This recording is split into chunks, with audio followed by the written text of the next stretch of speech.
Mr. Kevin Rudd, President of the Asia Society, part of our delegation, the House Speaker Martin Romualdez, our ambassador to the United States, Ambassador Babes Romualdez, all the distinguished guests who have come to join us this afternoon. Ladies and gentlemen, good afternoon. I'm honored to speak before this esteemed organization that is the Asia Society. I, of course, commend your efforts in providing a platform for dialogue and action in building bridges towards a common vision, a better future for us all. The shared vision creates a commonality of interest that enables collective action. During the Philippine presidential election last May, I was given by our people a majority mandate to lead a country of close to 110 million people. This represents a shared vision of strength through unity. I called for unity throughout that campaign, and I am humbled that my call for unity resonated with my fellow countrymen and echoed their desire for a better future. They rejected the politics of division, as I, during the campaign and up to now, said nothing to offend any of the other candidates. And I bring that message of unity to you today. In our place in the community of nations, I have always said that the Philippines shall continue to be a friend to all, an enemy to none. I will reiterate what I said during the inauguration. We will continue to be a good neighbor, always finding ways to collaborate with the end goal of mutually beneficial outcomes. If we agree, we will cooperate and we will work together. If we differ, we will negotiate until we reach an agreement. At the United Nations General Assembly, I spoke about the importance of dialogue and solidarity in the face of the many challenges and threats that we now have to deal with. This means exerting every possible effort to transcend our differences and commit to end conflict. We are compelled to do this despite the increasing geopolitical tensions and aggressive strategic competition that is transforming the global landscape. The United States certainly plays an important leadership role in fostering an environment of stability and peace, not just globally, but certainly in our region. We appreciate the recognition by the United States of the strategic importance of the Indo-Pacific area and its long-standing alliance with the Philippines in this regard. The special relationship between our two countries is indisputable, founded on a long history of diplomatic relations and historical and cultural linkages that existed before that formal linkage, that formal partnership between the United States and the Philippines. The United States, after all, is our only treaty ally. We believe that our alliance is an important basis for substantial and sustainable Philippine-U.S. cooperation in support of the Philippines' security and socio-economic development agenda. On the security front, we seek collaboration to effectively implement the framework of defense agreements while enabling the meaningful modernization of our armed forces and civilian law enforcement capabilities. As I clearly stated in my State of the Nation address, I will not preside over any process that will abandon even a square inch of territory of the Republic of the Philippines to any foreign power.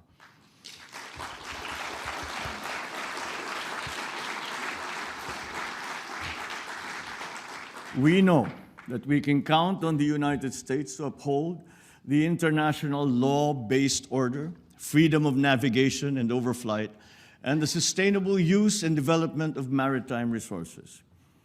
But equally important, we look to the United States to promote peace, security, and prosperity. On our part, we will continue to work with China and other claimant states with the end in view of resolving the issues involving the West Philippine Sea through diplomacy and through dialogue. The Philippines' candidature for a non-permanent seat in the UN Security Council for the term of 2027 to 2028 is premised on my country's long years of experience in building peace and forging new paths of cooperation. In this context, we are certainly concerned about rising tensions in the Taiwan Strait, just north of the Philippines.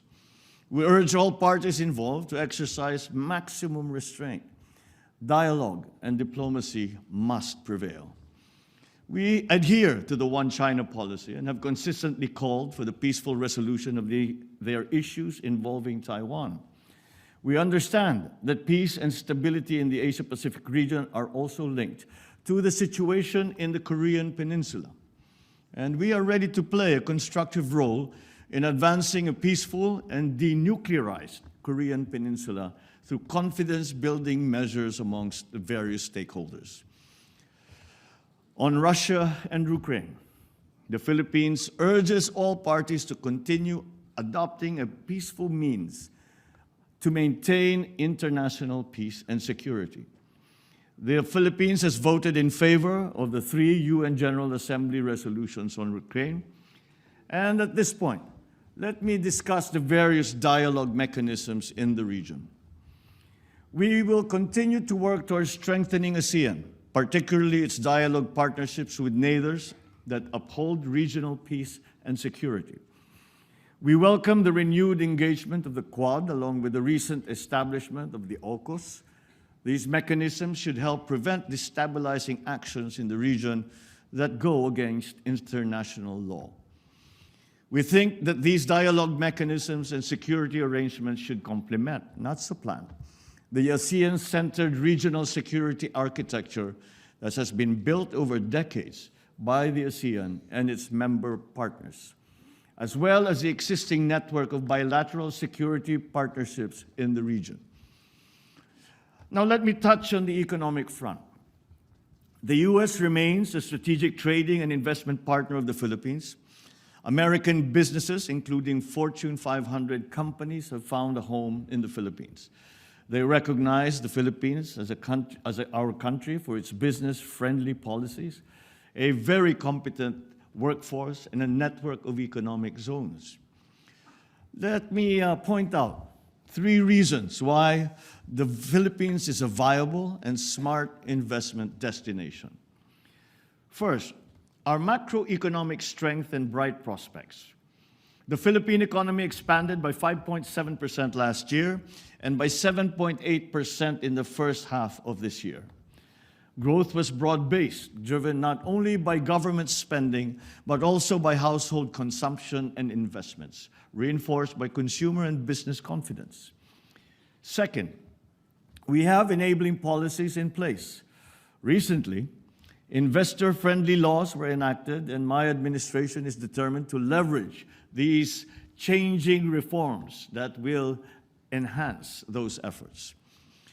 Third, and perhaps the most important point, another strong asset that we have is our human capital. We boast of a young, educated, hardworking, English-speaking workforce that is among the best in the world. With a very young median age of 25.7 years old, the Philippines enjoys a demographic advantage from which investors can benefit. We would welcome capital investments from the U.S., and our priority sectors are agriculture, clean energy, particularly nuclear energy, health systems, information technology, and business process management, or IT/BPM, digital connectivity and manufacturing, including the critical sectors of semiconductors, green metals, batteries for electric vehicles, and electric vehicles themselves. The Philippines looks forward to how the Indo-Pacific Economic Framework will support our efforts to promote resilient supply chains, health systems, infrastructure, as well as clean energy and decarbonization. These pillars are consistent with the shared priorities as outlined in a joint vision statement for a 21st century United States-Philippines partnership that was adopted last November. We hope for the reauthorization of the Generalized System of Preferences, or GSP program, which will greatly benefit both our countries.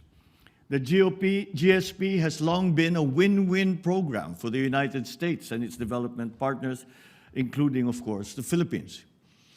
These are interesting times, and there are many things to accomplish. The far-reaching ill effects of the pandemic compel us to reinvigorate our economies in a spirit of sustained cooperation and collaboration.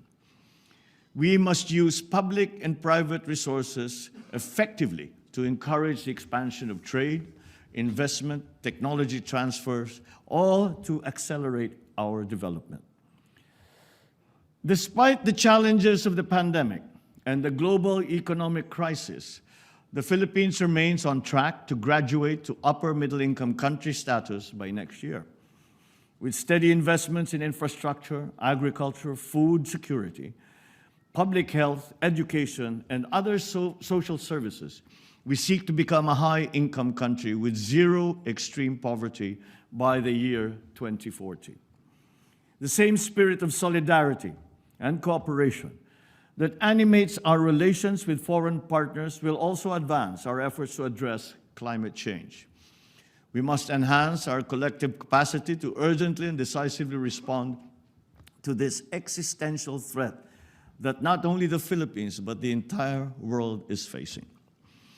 Certainly, the world continues to be faced by enormous challenges.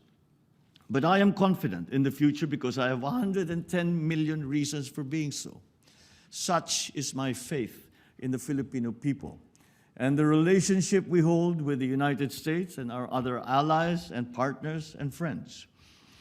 With the continuing support of our only treaty ally, we know we can make a better future happen. Thank you and good afternoon.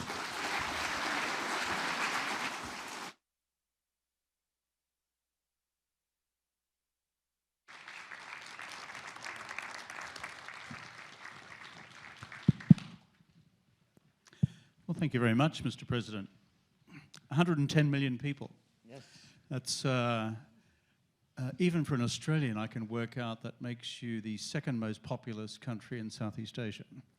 So Indonesians out there, Yes. Philippines next, with the great advantage, as you've just said, of having 110 million native English speakers.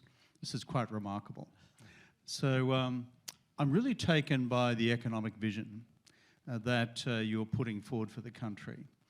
In an earlier discussion today, you indicated there are some challenges still. The digitalization of the economy has been slow. But in terms of the future, if you're looking at the digital economy, the renewable energy transformation, but also future secure supply chains, give us a sense of where you hope the country to be economically at the completion of this term. Well, to put it very simply, I've been asked what is the absolute end result that we are hoping to achieve. And it's very simple for me. No more, not one more hungry Filipino. And that is a very simple, it's a very simple aim. It's a very simple goal. But I dare say it is not necessarily a simple problem to solve, and it requires a great deal of effort and thinking on the part of the public sector. But if it is the public sector's responsibility to attend to that social problem that we are facing, we are engaging, this is the new policy of this administration, we are engaging the public sectors, the private sector rather, as partners in that effort. We hope to leverage whatever it is that the government can do to maximize the effects of what development we are able to encourage, and to the benefit of those who have come to help us, our partners, our investors, and of course, to the benefit of the ordinary Filipino. And so as I came into office, Of course, the primary concern was the economy. The primary concern was the livelihood of Filipinos. And this is why we have come to the conclusion with economic managers who we have engaged and have asked to join government. I believe that we have the best and the brightest of our economic managers, with all of whom have a long history of success and a true understanding of the problems that Filipinos face, and furthermore, a true understanding of what we need to do to solve those problems. And again, we have managed to engage our private sector partners and to be part of this effort. And I do not think that we could manage to do this by ourselves in the public sector. To take that point a little further, I would say that not only private sector partners in the Philippines, but also partnerships between governments and the Philippines, as partners, as allies, as friends.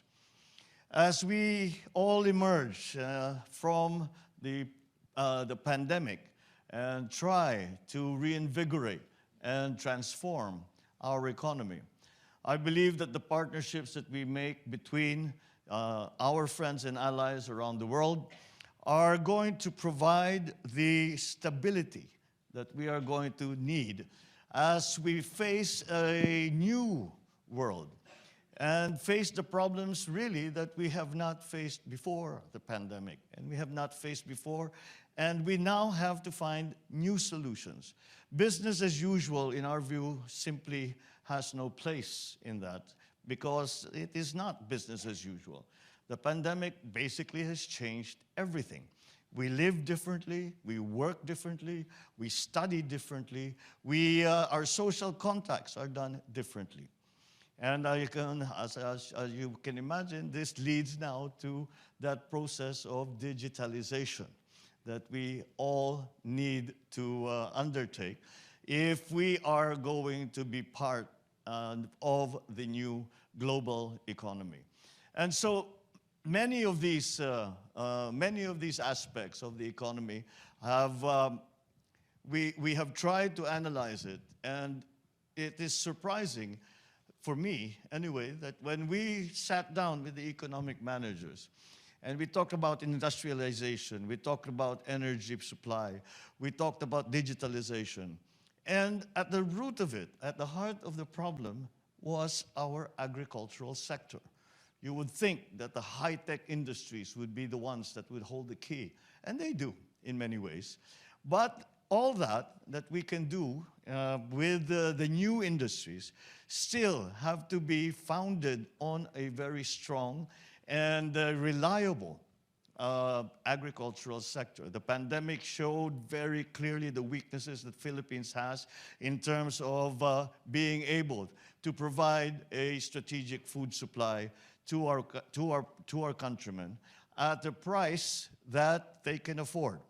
And so that, for us, has been really the first step, is trying to improve the production of agricultural products.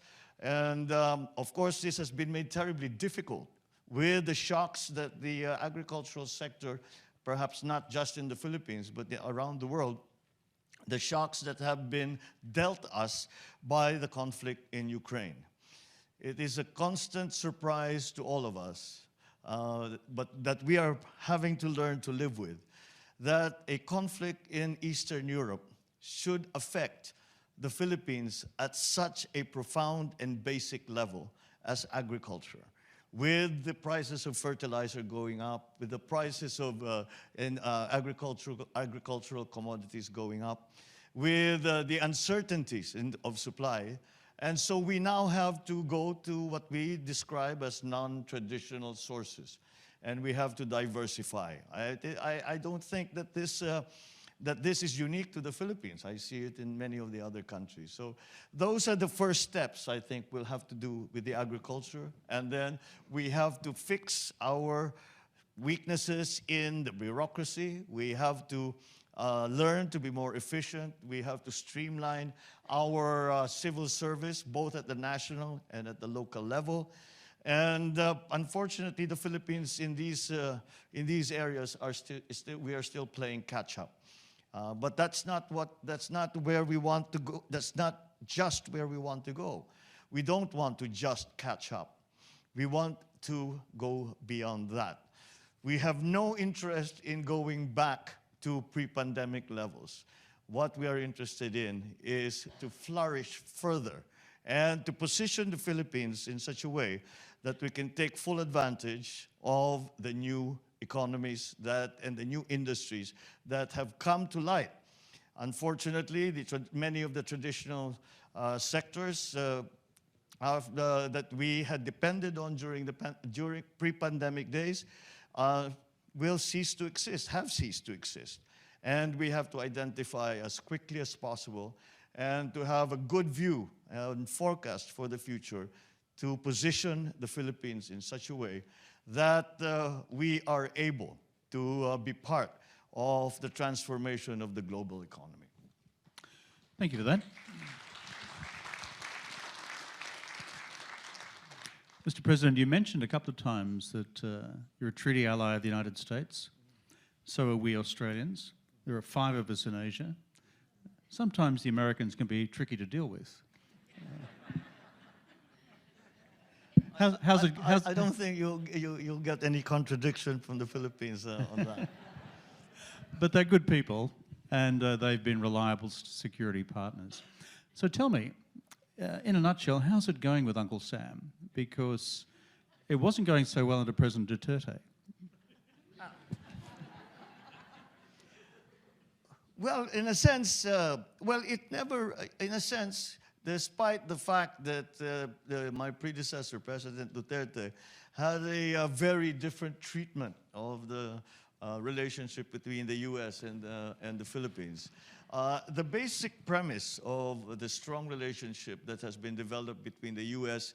and the Philippines over more than 100 years, beyond the time that we had a formal diplomatic relationship, is recognized as being as strong as it has ever been, and that it is necessary, especially with the events of the past few weeks and months, maybe, where what has happened is that many times I had felt that in the past years, there was a feeling that we had come to a kind of modus vivendi in our region.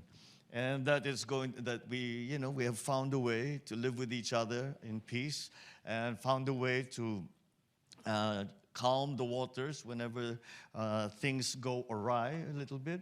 But again, the events in the last few months really have pointed out that those problems had not really gone away. They were just bubbling under the surface, and they now have come above the surface, and we have to face those challenges, and we have to deal with them. So the United States, the partnership between the United States and the Philippines is going to be certainly a very, very important part of being able to manage those problems that we have been facing. I think it's no surprise to anyone that the Philippines has some of these conflicts with the People's Republic of China. And the position that the Philippines takes is that we have no territorial conflict with China. What we have are China claiming territory that belongs to the Philippines.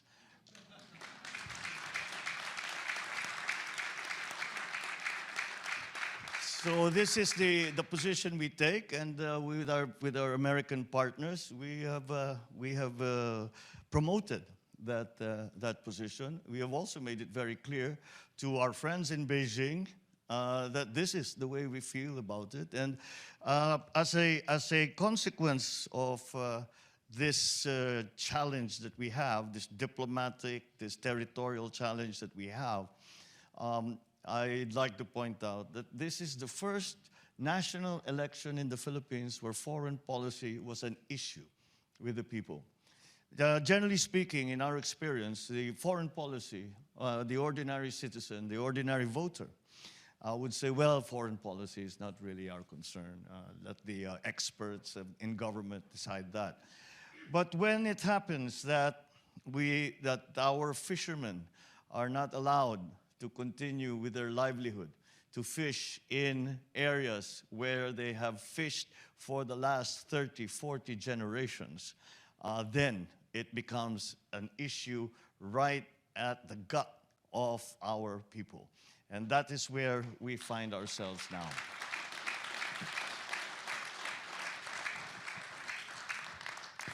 I listened carefully to what you said in your remarks about the West Philippine Sea and your recent stated position of the government in terms of the Permanent Court of Arbitration decision in 2016. So, given China's posture, which is in recent times usually not through grey-coloured vessels, that's warships, but through ships of other colours, sometimes Coast Guard vessels, and sometimes fishing fleets, and sometimes fishing fleets comprised of hundreds of vessels very close together. Looking ahead for the next couple of years, what would you ask our Chinese friends to do differently? Well, what we have tried, I mean, in my view, it is nobody wants to go to war. The one thing we need to avoid is a shooting war. And I have always said that the fundamental principle that guides our foreign policy is peace. We talk about the economy. We say that we are in crisis. There are many things that we need to do. We have good plans for it. We are very optimistic about the future. But all of these things will be for naught if there is conflict in the region. Australia is certainly a strong partner in all of these actuations that we have been trying to endorse. In the case of the Philippines, it's clear that militarily there is no comparison between the Philippines and China in terms of capability, in terms of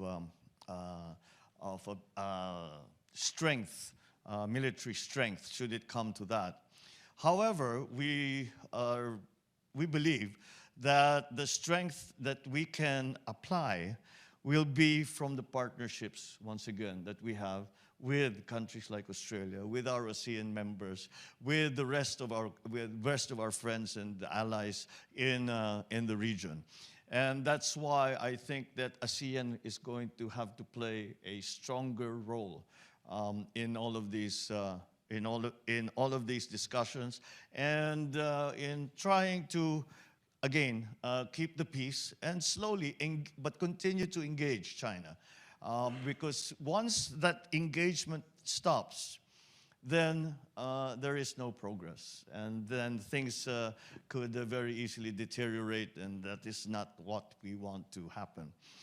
So we have tried, on a bilateral basis with China, although we maintain our position in terms of our maritime territories and their fishing rights, our economic zones, we have nonetheless tried to continue to engage China on that basis, on those subjects, but also engage China on other aspects, the people-to-people relationships, even the economic relationships that we have fostered with China, even some of the other exchanges that we have had in terms of education, in terms of cultural exchanges, in terms of all of the other things. I have always told my Chinese friends, and I said, let us not make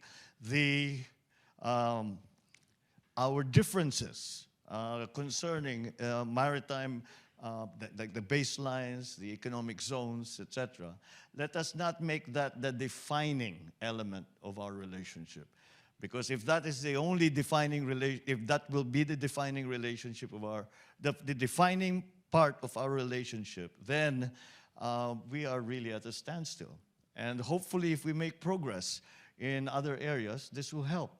I always quote that the way that the United States, for example, and China came together was through ping pong.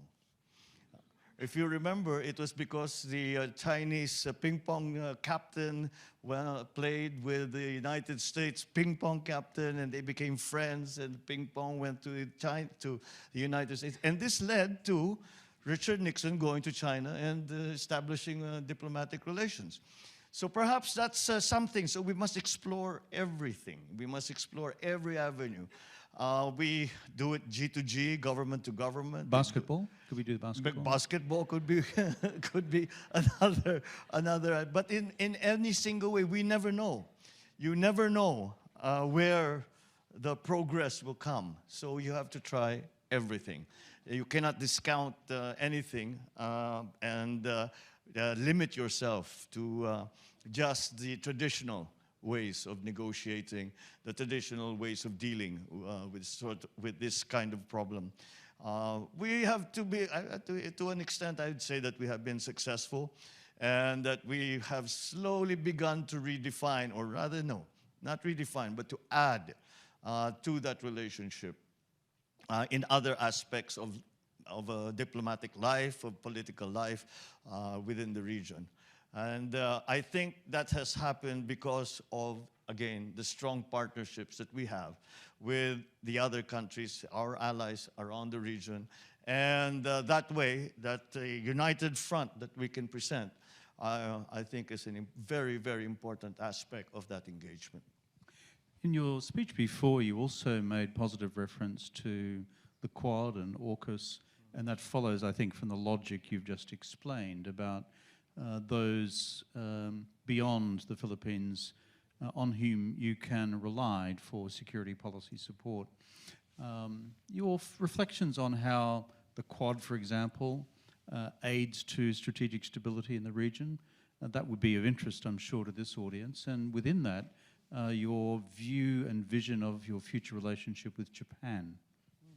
Well, the Quad certainly is another one of those aggregations that we feel are going to be, it's a partnership between countries that I think, again, if we were to move as one country alone, it would not be as effective as if we approach the problem as part of these political, diplomatic aggregations, even military aggregations that we have put together.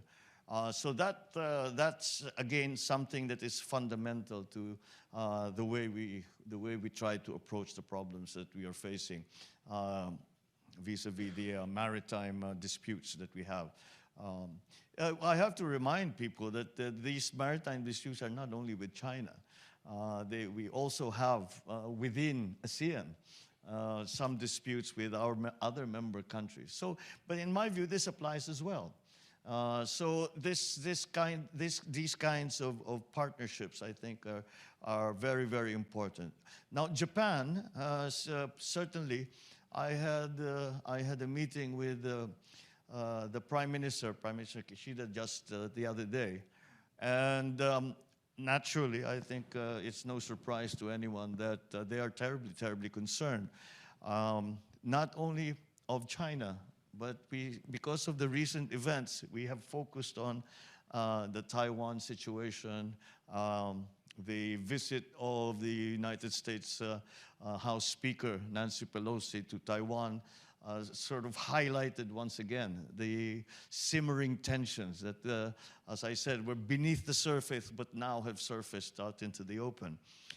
But if you remember, if we go back maybe 6 months, it was North Korea that we were all very worried about. And it is exactly that, that I think that aspect of it that Japan is also worried about, because when you have missiles flying over in your skies and into the sea, it's not very surprising that Japan will be alarmed. And again, that is part of the relationship that we have between ally countries. Japan is an ally. Japan is a friend and a partner in many, many ways, again. And that, again, we feel that we should strengthen that and continue to promote that partnership. The difference between right now, anyway, between the conflicts or the disagreements between China and the rest of the countries around the area. And Korea has threatened to use nuclear weapons. And that would be a complete disaster. And that there is no way that the Philippines will be somehow exempt from that sort of conflict. And it's very interesting to watch what's happening in Russia and Ukraine. And it's very worrisome because if there is a possibility that nuclear weapons suddenly become, even tactical nuclear weapons, not strategic nuclear, but tactical nuclear weapons become part of that equation, then we will see the normalization of nuclear weapons nuclear weapons will become conventional weapons. And perhaps that will encourage other nuclear powers to exercise that nuclear option, which, as we all know, is going to be is really end of world scenario. So, to take the point a little further, we are beyond the Cold War. I do not subscribe to the spheres of influence like we had during the Cold War. So we see that nuclear weapons should not be. We should abandon the idea of nuclear weapons as deterrence. And really work towards bringing down the stockpiles of nuclear weapons in the world, and with, of course, the ideal result of them being taken away and no one having any nuclear weapons. Now, that's easier said than done. That's easier said than done because each country that has nuclear weapons have a different view on the subject and feel that they must have it because they have enemies that they feel that need to be deterred. So that is, I think, where we go, if we take it as far, that's as far as we can take the analysis of the conflict. It's something that it is something that we pray for. But the way towards that end certainly is not clear, as there are so many varied and different views on the subject vis-a-vis the individual situations of those countries that do have nuclear stockpiles. So this is the thinking that we have developed, and this is the thinking that we have tried to espouse to our friends and neighbors. Your comments just now about the legitimization of the use of tactical nuclear weapons, I think, are extraordinarily important. The more of us in the international community who are serving political leaders like yourself who make that clear to our friends in Moscow, the better. If we cross that threshold, we're into a world of different pain. Domestic politics, 60% of the vote in your election. Pretty impressive. The best I ever did was 53. So you're obviously a better campaigner than me, my friend. So, but on domestic politics, and I always head in this direction with all of our guests. Had the Chinese Foreign Minister here yesterday. Under President Duterte, there were concerns raised about human rights in the Philippines, and particularly in his drugs campaign. Some questions today about legal actions against your Nobel laureate, Maria Ressa. And then even the State Department report, annual report, refers to several hundred continued political prisoners. So your reflections, I noticed what you said before about unifying all Filipinos. Could you give us your reflections on the future of human rights in the Philippines? Well, the argument, or rather the discussion about human rights in the Philippines in the past few years has really derived from the anti-drug war that President Duterte undertook. And as I come into office, you look and you see we cannot stop the drug war. The problem continues to exist. what we can do is to examine and learn lessons from the experience from the past administration. And to go into a little more detail, I think we have found, it is certainly my view, that enforcement, which has been the part of the drug war that has been most vigorously pursued by President Duterte, only gets you so far. And my approach is slightly different. And we look at the drug problem in the Philippines, and it is a significant one.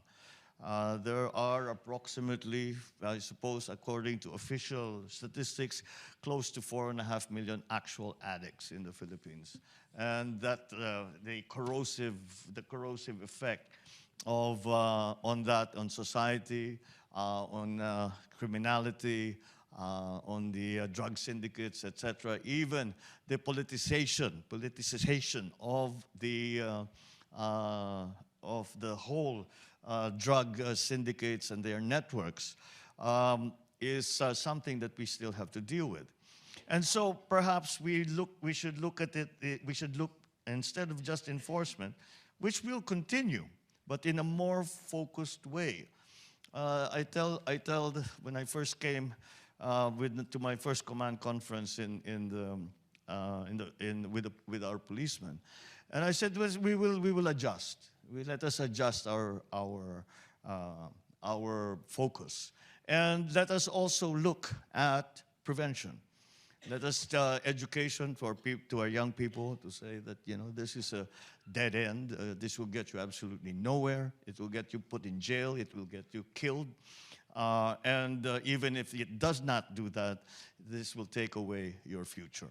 And second part of that is cure. To be more sensitive and more sympathetic to those who actually have gotten caught up in this lifestyle. And so that is something that we are now promoting. We are trying to learn which are the best methods now to pull our victims, really is what they are, pull them out of that culture and to help them start again and live a good life as good and constructive members and contributing members of society. Now, as to the enforcement, to put it very bluntly, I simply told them, look, I'm not interested in the kid who makes 100 pesos a week selling weed. That's not the person that I want you to go after.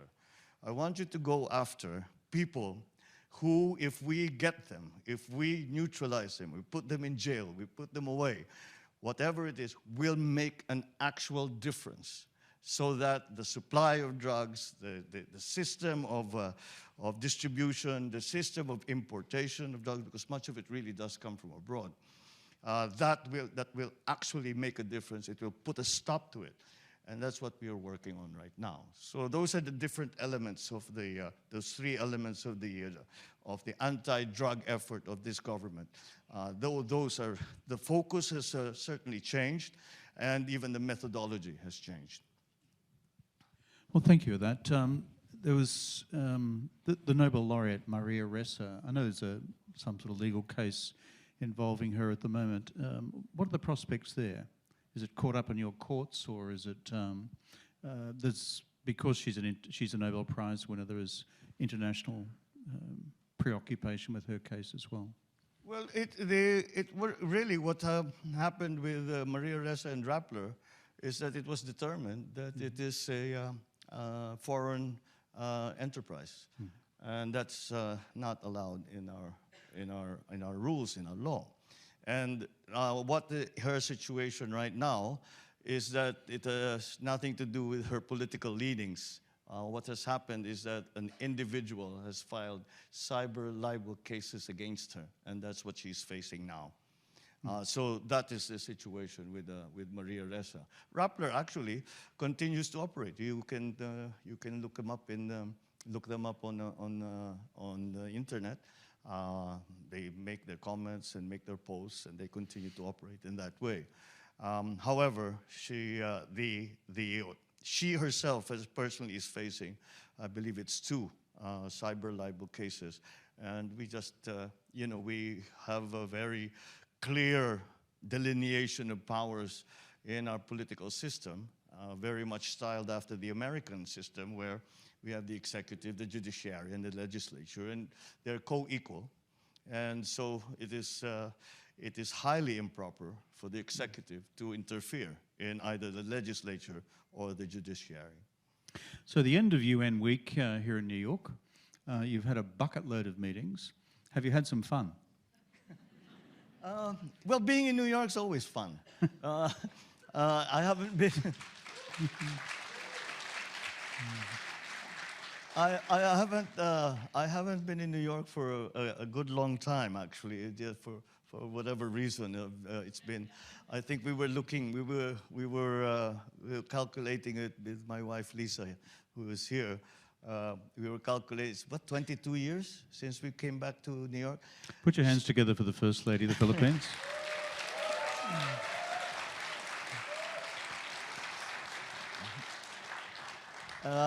It's been 22 years. She practiced law here for many years. And so she's really part of that song. She's a native New Yorker. And we missed it. We missed it terribly. I spent a good deal of time as well in New York, perhaps not as a permanent resident or working here, but simply because I learned to enjoy and really have great affection for the city and its people. And we missed it terribly, and we were very happy to be given the chance to come back. But I would say that she has had a better opportunity to have some fun in New York. I have tried very hard to maximize every single hour that I've been here to make these contacts, and as you described them, I have a bucket load of meetings, which I think have gone rather well. But as I said, it doesn't take much just to be able to look out my window and to see New York, the Central Park, to see New York at night, to walk along the street, to get my sabret and my souvlaki sandwich.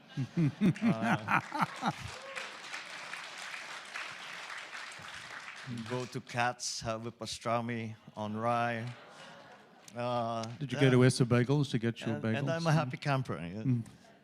Doesn't take much. Yeah. Well, I have much the same sentiment about this town. Yeah, for a small town, it's not bad.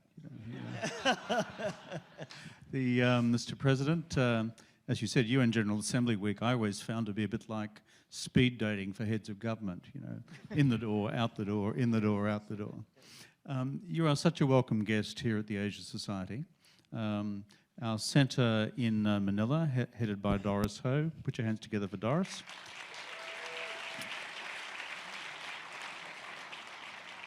We're a global family. We have 15 centres around the world, and including in Australia, but we have 5 centres here in America.